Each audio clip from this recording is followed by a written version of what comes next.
la he titulado El alma no es una cosa.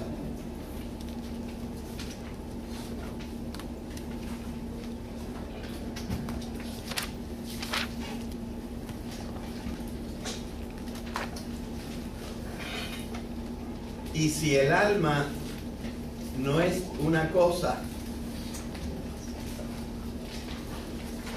¿qué es?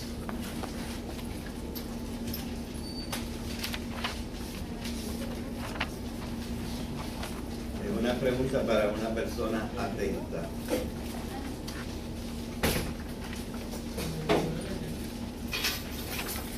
Repito la pregunta porque están llegando algunas personas. Si el alma no es una cosa, ¿qué es? Por ahí casi oí, pero no sé, no estoy seguro. La función de una cosa. Muy bien. No es solamente una función,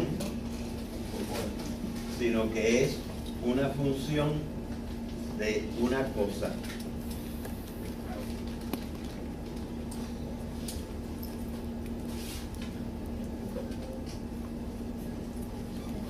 Creo que, no sé si fue en esta clase que yo tomé la comparación y dije, ¿qué es un automóvil? ¿Qué es un carro?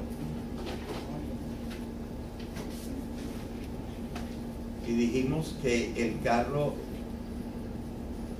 no debe ser descrito como una carrocería con motor y un movimiento.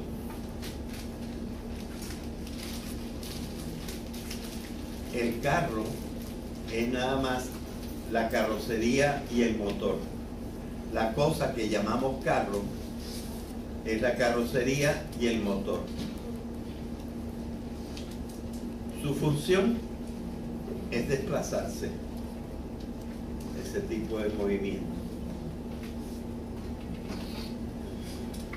Pero el movimiento no es una cosa, es una función del automóvil.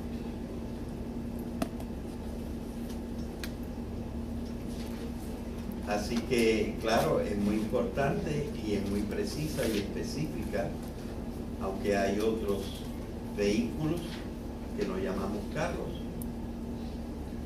Y hasta ciertos animales pueden cumplir la misma función, como el caballo, el camello, el elefante.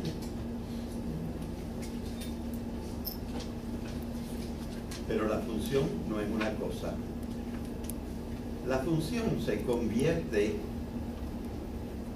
en un evento, en un acontecimiento.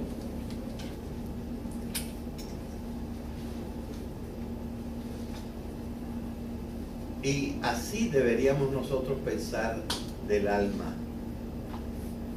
Por lo menos cuando nos limitamos a la ciencia.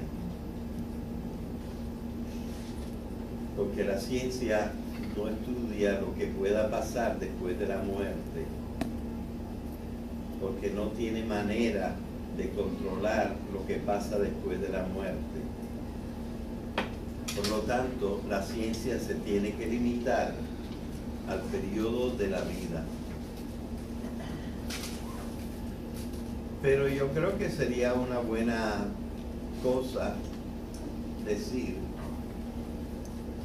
que el alma, que también hasta cierto punto, un poco limitadamente, podemos llamar la conciencia, es decir, el darse cuenta, pues ese darse cuenta es un acontecimiento. Y a propósito, ese acontecimiento nos parece hasta ahora que de vez en cuando se detiene. Por ejemplo, durante el sueño, no durante todo el sueño. Yo tengo un libro sobre el sueño, y ese libro sobre el sueño habla muy específicamente de unos periodos que ocurren en el sueño. Por ejemplo, después de 15 o 20 minutos de que uno está durmiendo, empieza un proceso que le llaman REM, el lapso del Rapid Eye Movement, en que aunque tengamos los ojos cerrados, vemos que la persona está moviendo los ojos para una parte y la otra. Durante ese tiempo es lo que estamos soñando. Y ese sueño es una especie de conciencia. Estamos como alerta a ciertas cosas, pero no tenemos control sobre el proceso, sobre la lógica del proceso. Y pueden suceder cosas muy diferentes de las que pueden suceder en realidad. Pero hay otros periodos del sueño en que estamos realmente mucho más fuera de nuestra conciencia. Así que incluso este evento a veces es un poquito intermitente. Sin embargo, no hemos perdido nada de nuestro ser. Simplemente una de las funciones de nuestro ser está detenida por ciertos momentos. Y después, cuando nos despertamos o cuando vuelve el Rapid Eye Movement, volvemos a participar un poquito de esto.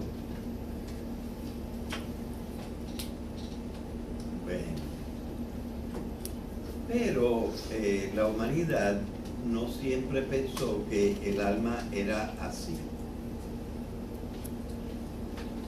Más bien, teníamos una idea basada sobre, yo digo que por lo menos en el mundo nuestro occidental,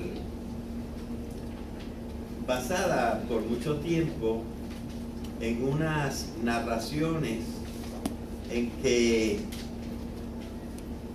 la Biblia, para explicar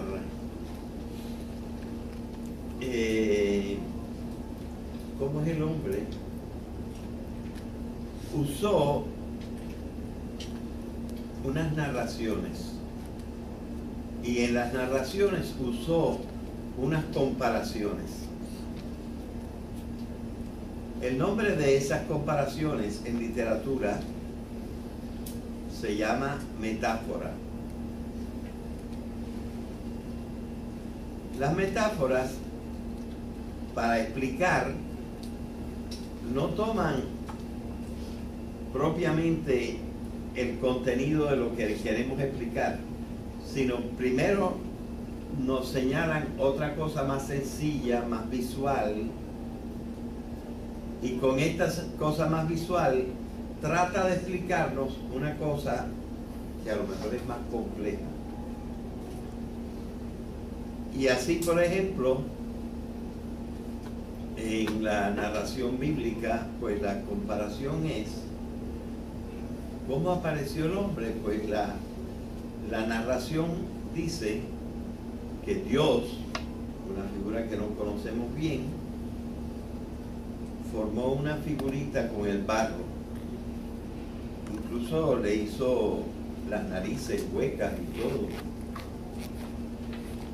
Y luego le sopló por las narices y el muñequito se animó. Naturalmente que de esa narración nosotros podemos sacar alguna verdad. La verdad que podemos sacar es, o la idea principal que podemos sacar es, oye, parece que una cosa que no hizo por las demás partes de la creación, le interesó tanto el hombre que se ocupó especialmente de él, incluso porque una partecita de la narración dice, lo vamos a hacer a nuestra imagen y semejanza, que probablemente quiere decir que será capaz de conocer y de amar, porque la semejanza con Dios, ya que nuestra idea de Dios poco a poco, nosotros sabemos, en la idea del Dios como ahora nosotros lo pensamos, es espiritual, no tiene cuerpo, y entre paréntesis no tiene manos, ni tiene boca. Por lo tanto, la comparación se ve que es limitada, que es una comparación en que trata de decirnos algunos principios, pero en la mentalidad un poquito primitiva de los hombres hace 2000 años, 2300, 2600, 2800 años,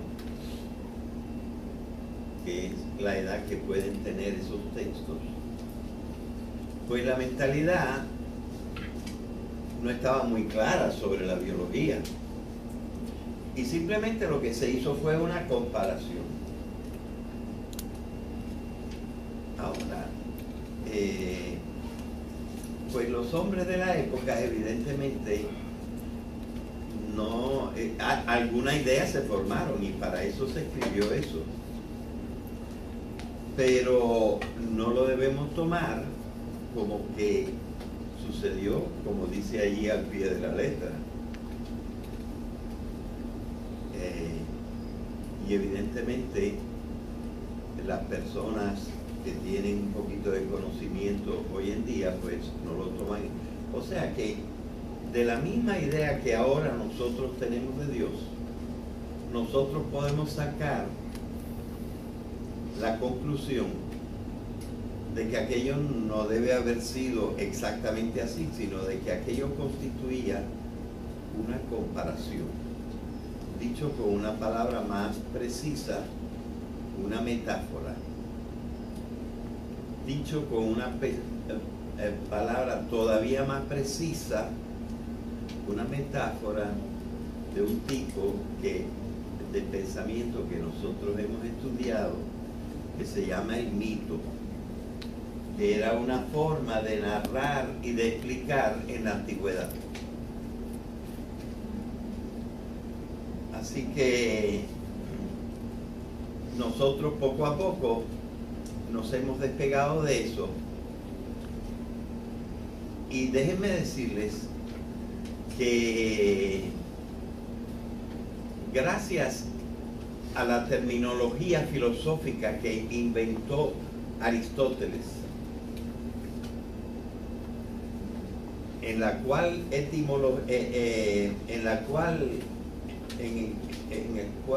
¿cómo dije yo? En cuyo vocabulario nosotros explicamos la palabra sustancia. Y dije que el equivalente hoy en día de sustancia es un constituyente individual de la realidad. ¿Verdad? Así que gracias a esos conceptos que formó Aristóteles, en el medioevo, un gran seguidor de Aristóteles, y para muchos el más importante de todos los teólogos, es decir, de todos los estudiosos de las cosas trascendentes y de la divinidad, llamado Santo Tomás de Aquino, él dijo estas palabras que traducidas dicen textualmente así: el cuerpo y el alma no son dos sustancias que realmente existan.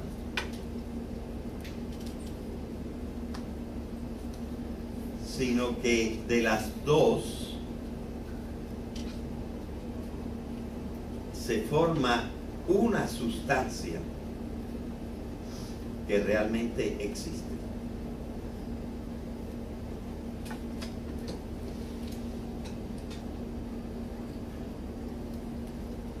La palabra realmente existe en la lengua original era esta.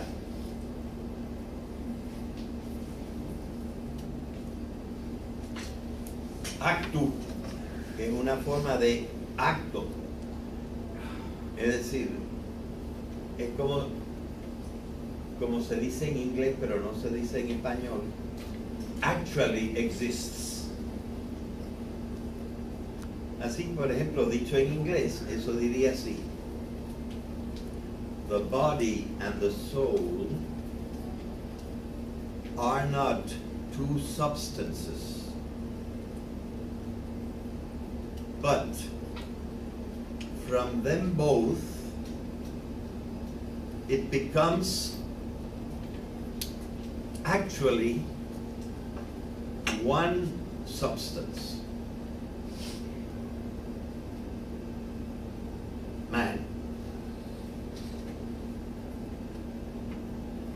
En efecto se usa la palabra fit, que quiere decir become, palabra que tampoco existe en español. O sea, que esta idea de que el cuerpo y el alma forman una unidad y que no son dos cosas, ya estaba textualmente presente en el siglo XIII. No es un descubrimiento reciente.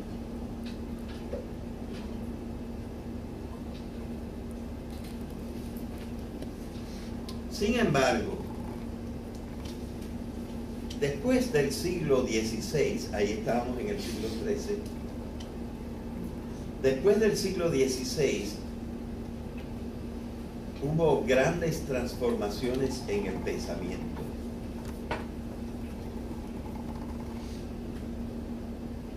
Primero nació la ciencia moderna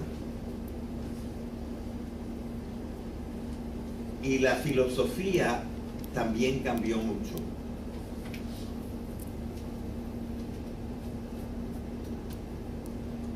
De la misma manera que en la antigüedad hubo unos filósofos extraordinarios que consideramos mayores que todos los demás, como por ejemplo en la antigüedad Sócrates, Platón, Aristóteles, para nombrar los menos. Habría otros que yo nombraría, pero bueno, vamos a dejarlo en tres.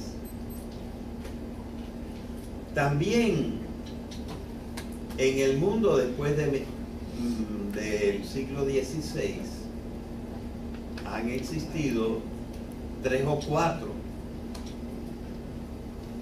grandes filósofos que han hecho grandes descubrimientos y han adelantado mucho el pensamiento filosófico. Un libro que yo he estado leyendo recientemente, que para mi gusto desprecia un poco el pensamiento antiguo, desprecia un poquito demasiado el pensamiento antiguo.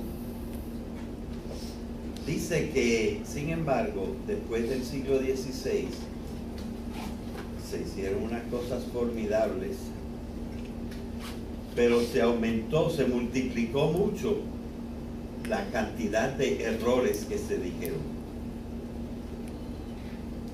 O sea que todo no es miel sobre hojuelas, como se dice en español. Todo no es el mejor de los mundos después del siglo XVI,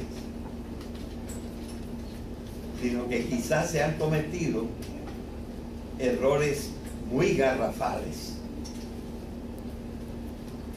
Y para mi gusto, algunos peores que los que cometieron los antiguos. Entre estos filósofos gigantescos posteriores al siglo XVI se nombra, por ejemplo, a dos de que todo el mundo debe haber oído hablar. Uno de ellos se llama René Descartes y era un francés. René quiere decir renacido, y en español pues le ponemos Renato, que es una forma irregular de renacido. Claro, ese renacimiento es porque tus padres lo bautizaron y se considera el bautizo como un nuevo nacimiento en que uno tiene otro tipo de vida. Pues Renato Descartes fue un tremendo matemático y un gran pensador. Escribió muchas cosas buenas, pero parece que cometió un error tremendo. No leyó bien o no creyó a Santo Tomás de Aquino cuando dijo que el cuerpo y el alma son una sola cosa. Cuando digo una sola cosa, estoy sustituyendo la palabra de Aristóteles, una sola sustancia. Pero ya sabemos que la sustancia para Aristóteles eran las cosas individuales que hay en el mundo. Pues los cuerpos y las almas de las personas no son dos cosas, como decía ya en el siglo XIII Santo Tomás de Aquino, sino que son una sola cosa.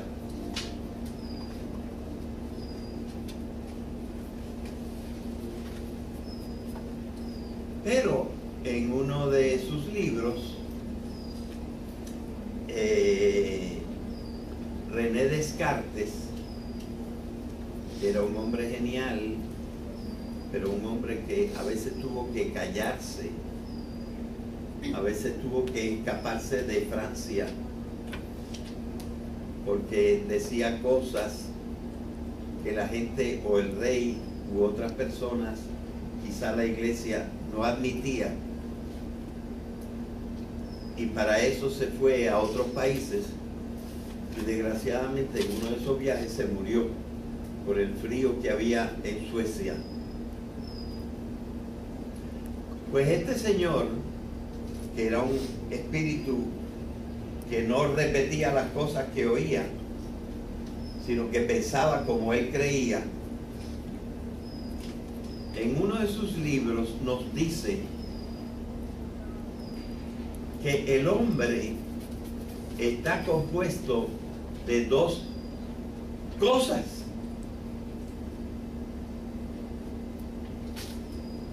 Y entonces se pone a describir las dos cosas.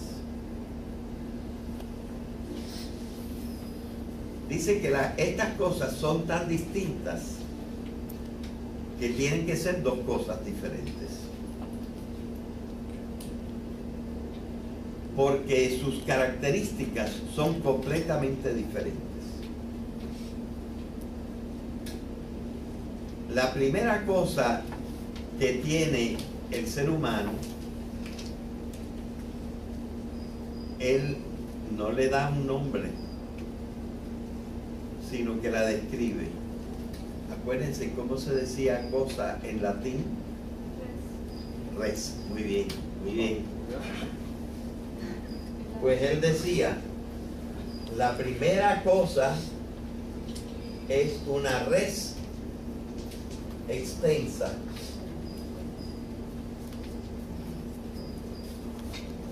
Es decir, una cosa que tiene extensión, largo, ancho y profundidad. Y evidentemente ese es el cuerpo, que tiene dimensiones espaciales. Hubiera podido también decir una cosa en el tiempo, pero bueno, como esto no lo distinguía mucho de la otra, no habló de eso. Y dice, y la segunda cosa, pues la segunda cosa no tiene dimensiones, no ocupa espacio. Pero vamos a no definirlo por lo negativo. No ocupa espacio. Vamos a buscar algo positivo que decir de esa cosa. Pues esa cosa, porque él la consideró también una cosa, esa cosa piensa.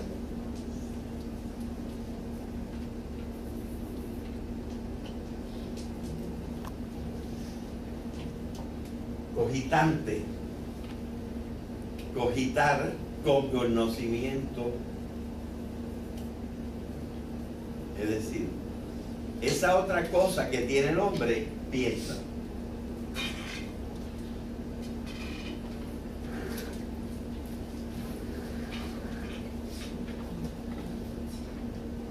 Eso es lo que pensó Descartes. Pero fíjense que es contrario a lo que ya se había pensado desde el siglo XIII. Se había descubierto sacando conclusiones de lo que había enseñado Aristóteles.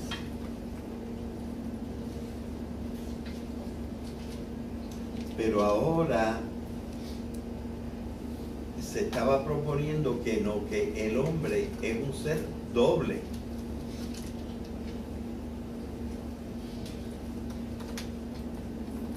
Y volvió entonces a ser popular en el pensamiento de la gente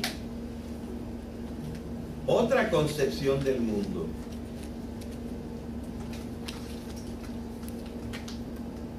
Que también había existido en la antigüedad.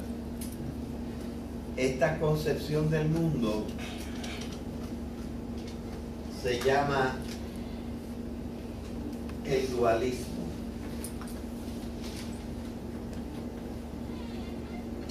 Es decir, que en vez de haber una cosa en la realidad, hay dos cosas en la realidad.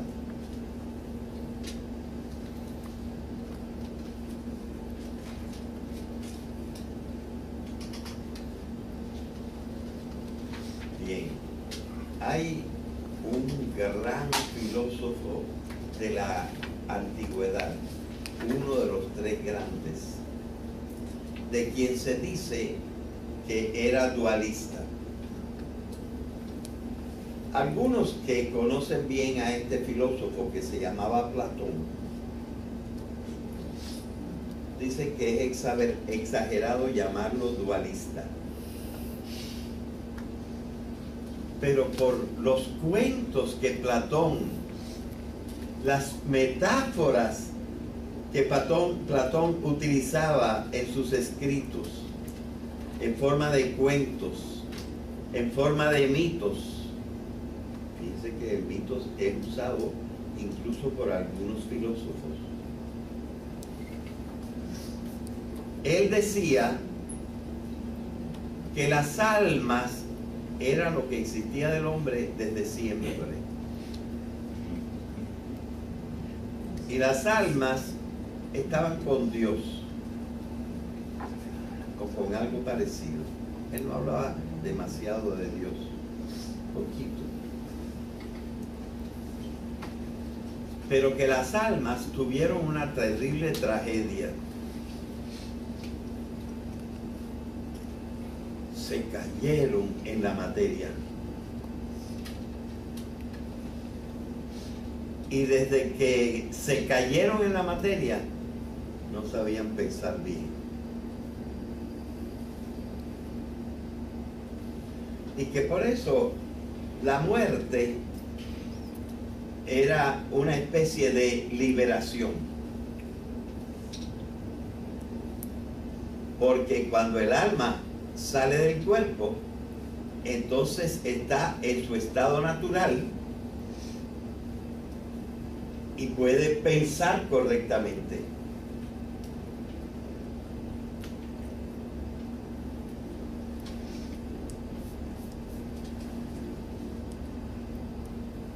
Lo que dicen que Platón no es dualista es que dicen que, bueno, Platón sabía muy bien que eso era una manera de hablar.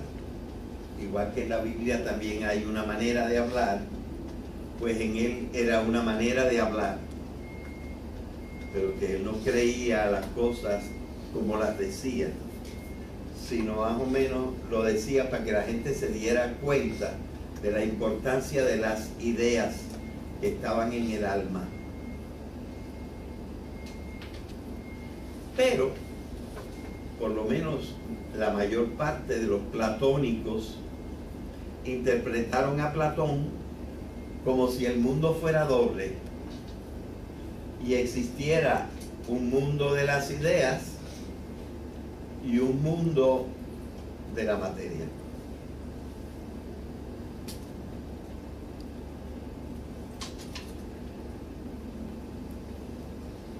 Un enorme discípulo de Platón llamado Plotino,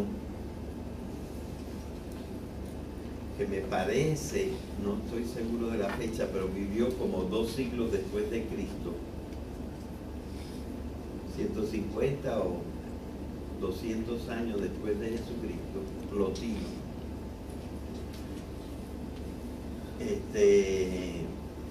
Sí fue bien dualista. Y pensaba que el mundo tenía estas dos partes.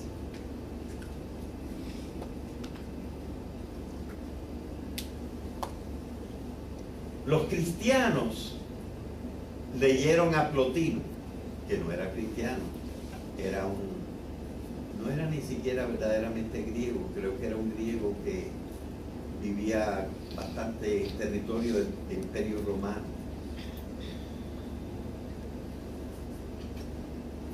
Los cristianos leyeron a Plotino, y miren, les digo una cosa, yo he leído algunas páginas de Plotino por aquí y por allá.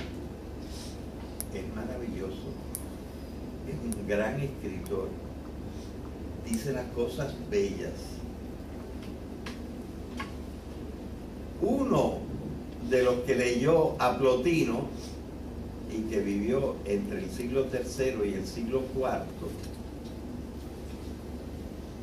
que se llamó Agustín y que vivió en una ciudad africana que se llamaba Hipona, con H, y que después la iglesia lo consideró un santo, San Agustín.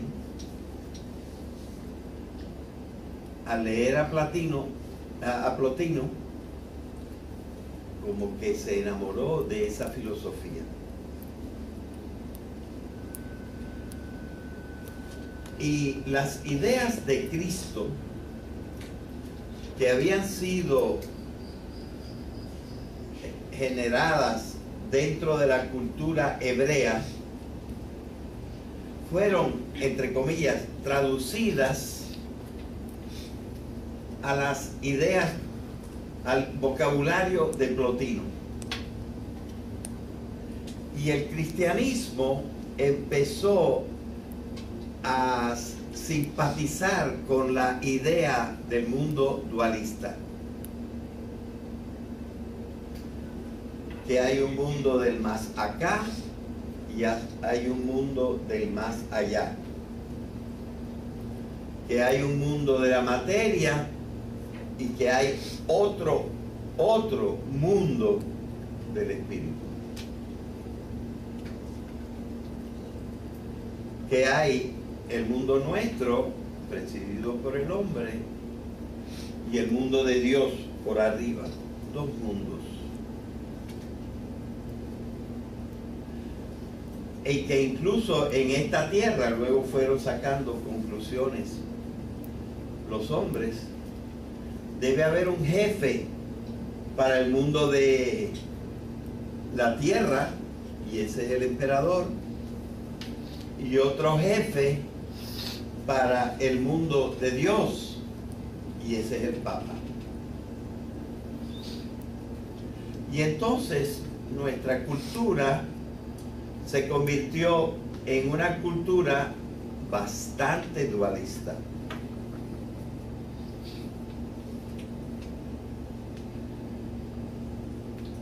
Pues en cierta manera lo que hizo Descartes fue unirse a esta perspectiva dualista de la realidad.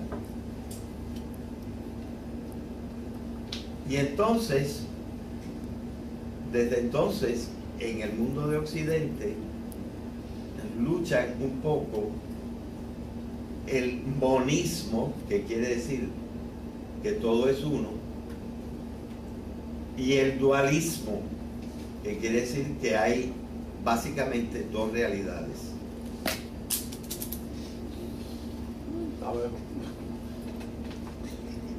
Sobre todo el avance de las ciencias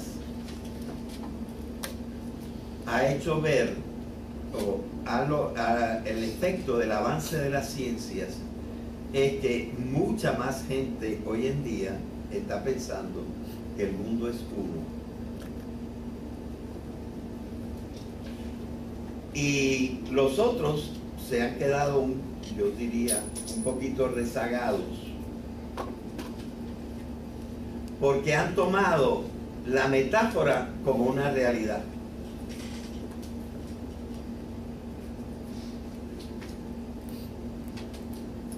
Bueno, he estado tratando de explicar históricamente qué es lo que ha pasado y por qué hay dos concepciones que se pelean.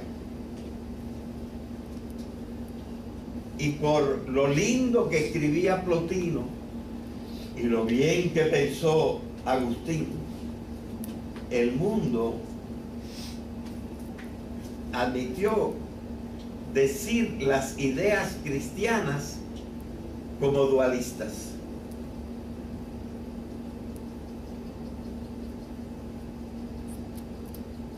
Esto, en cierta manera, yo lo explico un poco en un artículo que está en la revista Ceiba, que es la revista de esta universidad.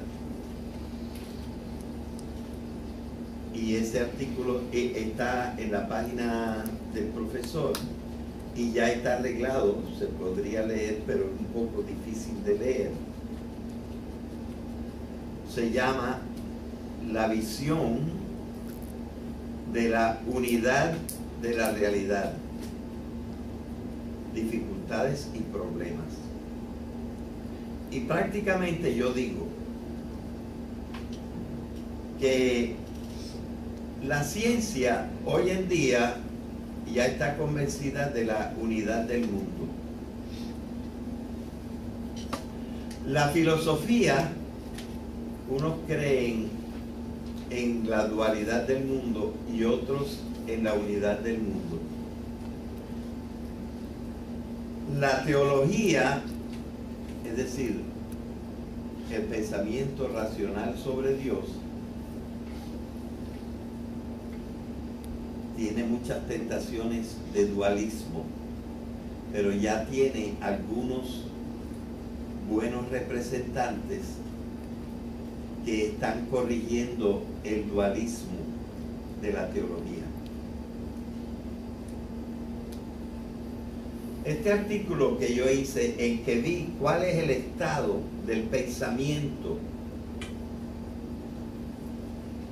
en el mundo,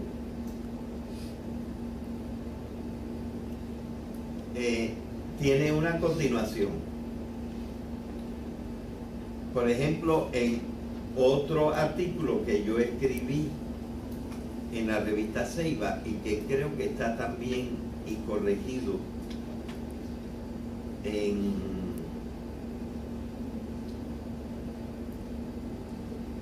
la página del profesor, que se llama El conflicto de los saberes. Es decir, que la situación en el mundo hoy en día es la siguiente: los científicos piensan una cosa, los filósofos están completamente divididos y los teólogos están tratando de abandonar el dualismo.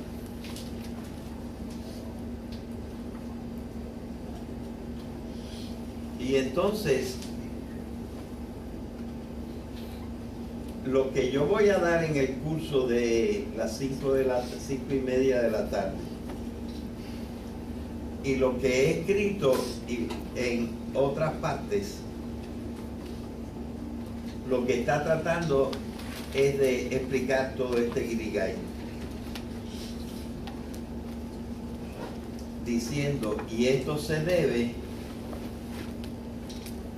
a que el hombre no tiene una forma de pensamiento, sino tiene 3 formas de pensamiento. Y entonces tengo que explicar cuáles son las formas de pensamiento. Ustedes se están moviendo, ya es la hora. Pues casi no he llegado, no he dicho nada de lo que dije en los otros cursos. Empecé por otra parte y me fui por ahí.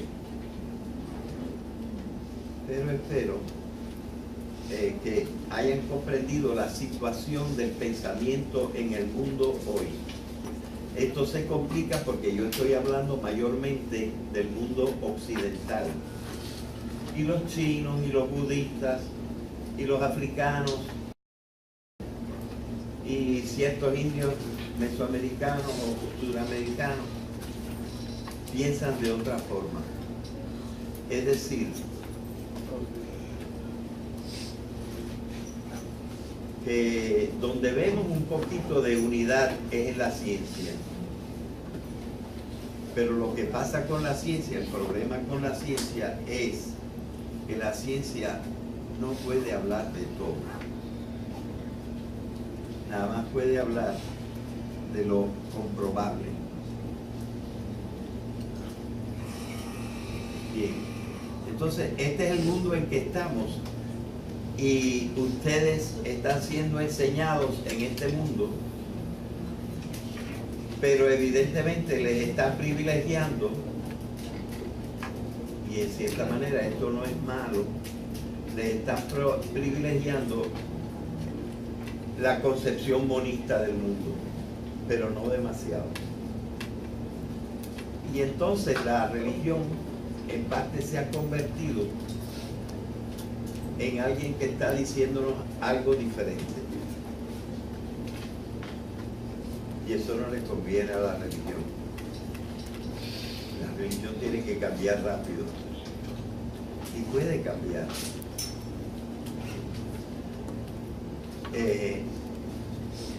Pero nosotros no podemos hacer de la ciencia un ídolo,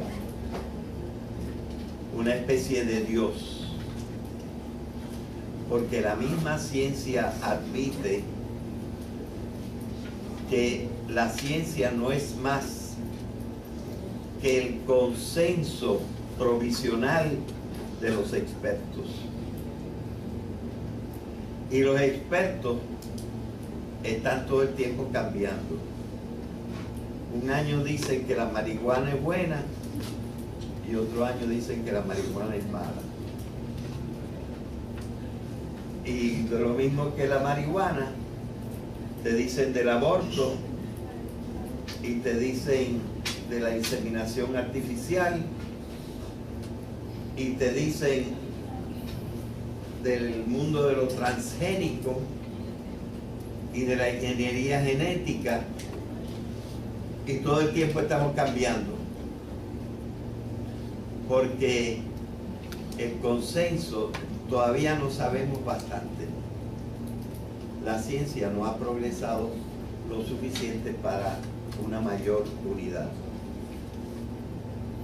Pero lo que yo he estado haciendo en una serie de 6 o 7 artículos y en mis cursillos es tratando de afianzar la concepción de la unidad del mundo, sin embargo diciendo que allí hay lugar para el espíritu, pero no como cosa. Vamos a dejarlo ahí hoy. No es una cosa, es una función del automóvil.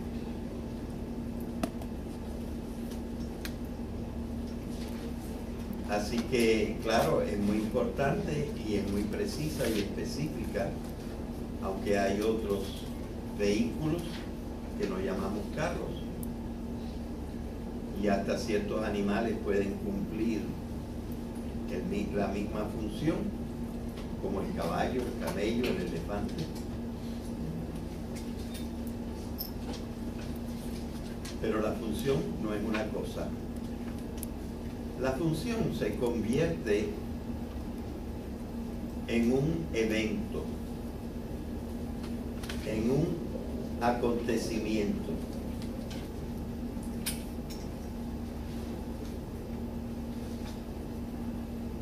Y así deberíamos nosotros pensar del alma,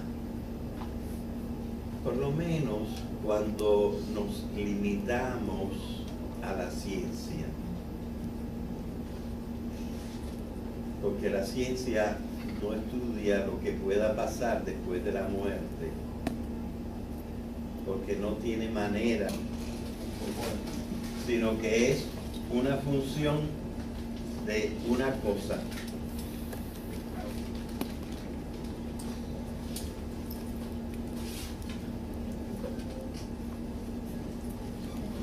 Creo que, no sé si fue en esta clase que yo tomé la comparación y dije, ¿qué es un automóvil? ¿Qué es un carro? Y dijimos que el carro no debe ser descrito como una carrocería con motor y un movimiento.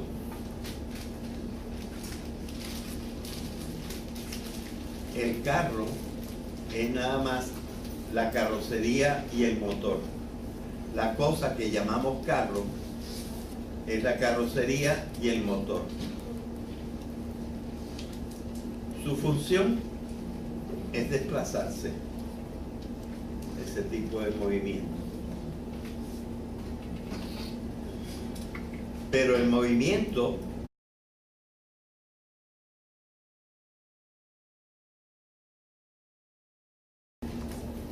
la he titulado El alma no es una cosa.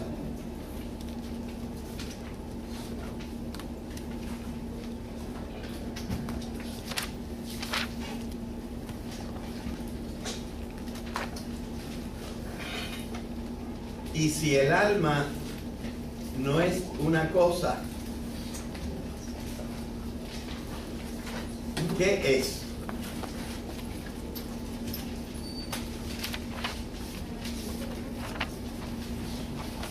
Es una pregunta para una persona atenta.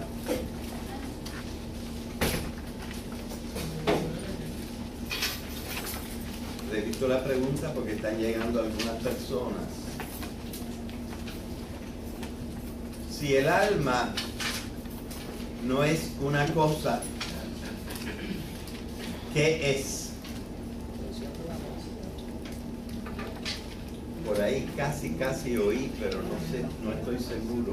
La función de una cosa. Muy bien. No es solamente una función de controlar lo que pasa después de la muerte. Por lo tanto, la ciencia se tiene que limitar al periodo de la vida. Pero yo creo que sería una buena cosa decir que el alma, que también hasta cierto punto, un poco limitadamente, podemos llamar la conciencia, es decir, el darse cuenta, pues ese darse cuenta es un acontecimiento.